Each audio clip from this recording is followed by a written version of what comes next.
Alright.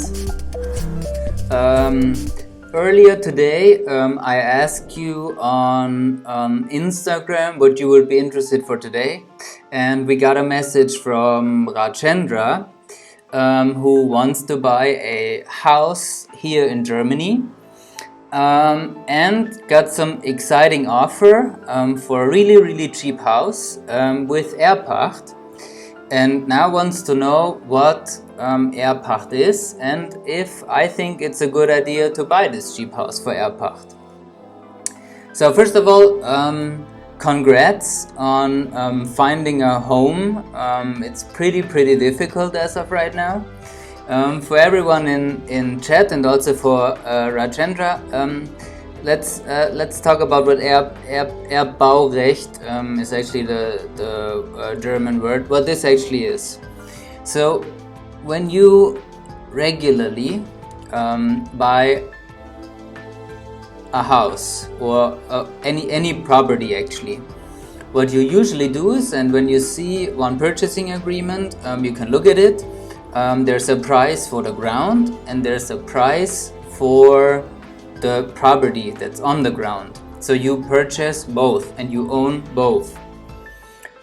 With Erbbaurecht, it's different. It detaches the ownership from the ground and the ownership of the building that stands on the ground. They're separate.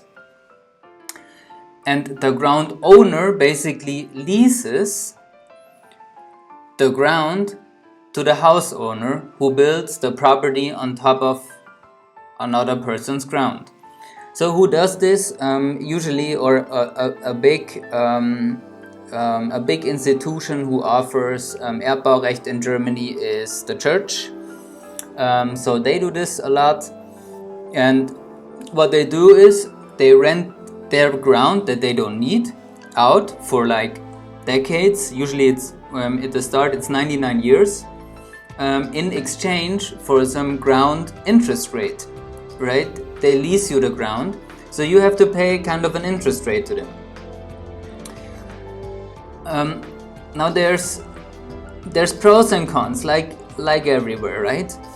So the big pro is, as you mentioned, Rajendra, is I hope you see this, is it's way cheaper than buying a regular house. Because you don't need to purchase the ground. You only need to purchase the house or build someone if there's no house on the ground yet.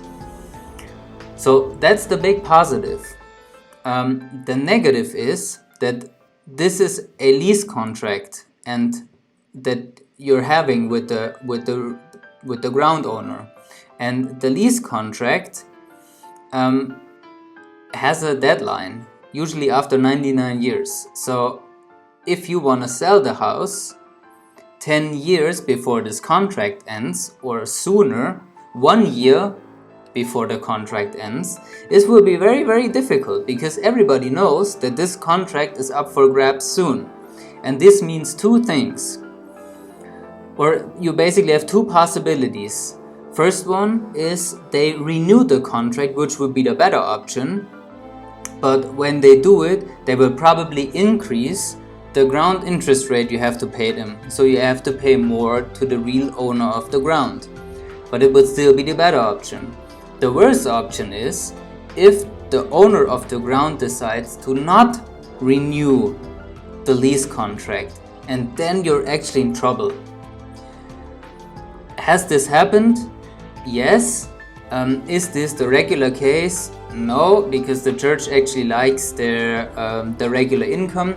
But if it happens, and nobody knows if it will happen to you, if this happens, the ground owner has to pay you only 2/3 of the value of the house. Now let's say your house is worth $1 million, that's like a casual 300,000 that he's getting in rebate because he's the ground owner. Now you can say, well, I don't agree to this. Okay, by German law, if you don't agree to this, the ground owner gets the house for free.